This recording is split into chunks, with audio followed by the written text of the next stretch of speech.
जय माता दी। आप सभी भक्तजनों का हमारे चैनल पर बहुत बहुत स्वागत है। चैत्र नवरात्रि की हार्दिक शुभकामनाएं। चैत्र नवरात्रि इस बार साल 2025 में 9 दिन की नहीं बल्कि 8 दिन की होने वाली है और मान्यता है कि इस अवधि में अगर सच्चे भाव से मां भगवती की उपासना की जाए तो न केवल जीवन में सुख समृद्धि बल्कि घर परिवार और कैरियर में भी बहुत अच्छे परिणामों की प्राप्ति होती है। नवरात्रि के पहले दिन कलश स्थापना की परंपरा भी सदियों से चली आ रही है। कहते हैं कि जहां शुभ मुहूर्त में कलश स्थापना की जाती है वहां पर सदा मां दुर्गा का आशीर्वाद बना रहता है।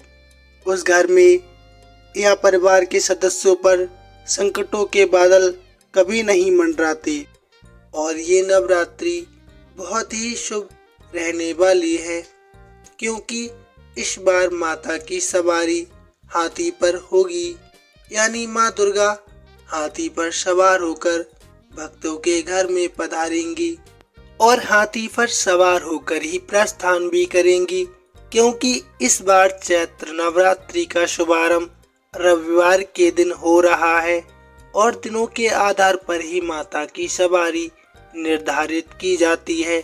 हाथी पर सवार होकर आना ये बहुत ही शुभ संकेत देने वाला है। इसलिए जो भी भक्त माता रानी की कृपा प्राप्त करना चाहते हो, किसी मनोकामना की पूर्ति के लिए नवरात्रि की पूजा या उपवास रखना चाहते हो, उन्हें इस संयोग में मां भगवती को मनाने का प्रयास अवश्य करना चाहिए। चलिए भक्तजनों, अब आपको हम बताते हैं इस बार नवरात्रि की शुरुआत कब होगी, नवरात्रि का समापन कब होगा, कलश स्थापना का शुभ मुहूर्त क्या रहेगा और कलश विसर्जन किस दिन किया जाएगा। इस बार नवरात्रि की तिथियों के घटाव के कारण 2 नवरात्रि के व्रत एक ही दिन पड़ रहे हैं, तो ये कौन कौन से दिन होंगे, आपको अष्टमी और नवमी का पूजन किस दिन करना होगा, चलिए आपको बताते हैं। पहले आप सभी को चैत्र नवरात्रि की हार्दिक शुभकामनाएं। माता रानी आप पर कृपा करें, आपके परिवार और आपके समस्त जीवन यापन को सुखमय बना दें, हमारी बस यही कामना है। चैत्र नवरात्रि के दिन से ही हमारे हिंदू नववर्ष का शुभारंभ होता है, तो आप सभी हिंदू नववर्ष की बहुत बहुत शुभकामनाएं क्योंकि इस बार 29 मार्च को चैत्र अमावस्या के दिन साल का पहला सूर्य ग्रहण भी लगेगा और ठीक अगले दिन ही नवरात्रि की शुरुआत भी हो जाती है।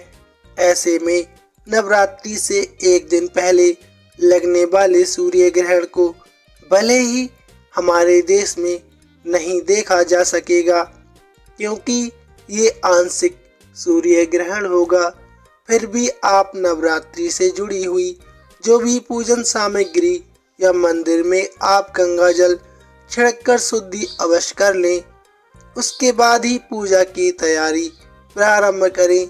इस बार चैत्र नवरात्रि का शुभारंभ होगा 30 मार्च दिन रविवार से और चैत्र नवरात्रि पर्व का समापन होगा 6 अप्रैल दिन रविवार को, यानी रविवार के दिन से ही नवरात्रि प्रारंभ होगी और रविवार को ही समाप्त होगी। इस बार नवरात्रि की पूजा करने के लिए केवल 8 दिन का समय मिलेगा और प्रतिपदा तिथि प्रारंभ होगी 29 मार्च दिन शनिवार को शाम 4:20 से प्रतिपदा तिथि की समाप्ति होगी 30 मार्च दिन रविवार को दोपहर 12:09 पर, क्योंकि कलश की स्थापना प्रतिपदा तिथि में उदया तिथि के अनुसार की जाती है और उदया तिथि के अनुसार 30 मार्च को रविवार को होगी। इसके लिए आप इस दिन कलश स्थापना कर सकेंगे और मां शैल पुत्री की पूजा 30 मार्च दिन रविवार को ही की जाएगी। कलश स्थापना का सुबह का पहला मुहूर्त रहेगा सुबह 6:10 से 10:20 तक। और इसके अलावा जो दूसरा शुभ मुहूर्त होता है अभिजीत मुहूर्त में दोपहर 12:10 से 12:50 तक। इसके अलावा 30 मार्च को चैत्र नवरात्रि का शुभारंभ सर्वत्र सिद्धि योग में हो रहा है। इस दिन इंद्र योग और रेवती नक्षत्र का शुभ योग भी बन रहा है। चैत्र नवरात्रि के पहले दिन सर्वत्र सिद्धि योग का समय शाम 4:35 से अगले दिन सुबह 6:10 तक रहेगा। और इस योग में आप जो भी कार्य करेंगे वह सफल सिद्ध होंगे, क्योंकि ये एक बहुत ही शुभ योग माना जाता है।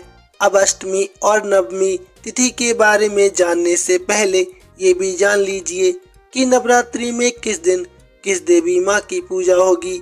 नवरात्रि के पहले दिन कलश स्थापना के साथ ही माँ शैलपुत्री की पूजा की जाएगी। नवरात्रि के दूसरे दिन इस बार माँ ब्रह्मचारिणी और माँ चंद्रघंटा की पूजा की जाएगी। द्वितीय और तृतीय नवरात्रि इस बार एक ही साथ पड़ रही है, यानी कि आपको दूसरे और तीसरे दिन की पूजा एक ही दिन करनी होगी। श्री दुर्गा सप्तमी के दूसरे और तीसरे दिन के जो भी पाठ हैं वह भी आपको एक ही दिन में करने होंगे। तो 31 मार्च सोमवार को माँ ब्रह्मचारिणी और माँ चंद्रघंटा की पूजा की जाएगी। नवरात्रि का तीसरा दिन रहेगा 1 अप्रैल मंगलवार को। इस दिन माँ कुष्मांडा की पूजा की जाएगी। चौथे दिन 2 अप्रैल बुधवार को, जिस दिन माँ स्कंद माता की पूजा की जाएगी। 5वें दिन 3 अप्रैल को माँ कात्यायनी की पूजा की जाएगी। 6वें दिन जो 4 अप्रैल को शुक्रवार के दिन रहेगा, इस दिन महासप्तमी रहेगी और माँ कालरात्रि की पूजा की जाएगी। 7वें दिन 5 अप्रैल यानी शनिवार को, जिस दिन माँ दुर्गा अष्टमी महागौरी की पूजा की जाएगी और कन्या पूजन भी किया जाएगा। चैत्र नवरात्रि का 8वां दिन रहेगा 6 अप्रैल दिन रविवार को, जिस दिन माँ नवमी की पूजा और कन्या पूजन भी किया जाएगा। नवरात्रि व्रत का समापन इस दिन हो जाएगा। और चैत्र नवरात्रि का 9वां दिन रहेगा 7 अप्रैल दिन सोमवार को, जिस दिन नवरात्रि व्रत का पारण और कलश विसर्जन किया जाता है। इस बार दुर्गा अष्टमी यानी अष्टमी तिथि 5 अप्रैल दिन शनिवार को और रामनवमी यानी दुर्गा नवमी की तिथि 6 अप्रैल दिन रविवार को रहेगी। ये थी नवरात्रि की तिथियों से जुड़ी समस्त जानकारी। अगर आपको पसंद आई हो वीडियो तो लाइक और कमेंट में अवश्य जय माता दी लिखें। धन्यवाद।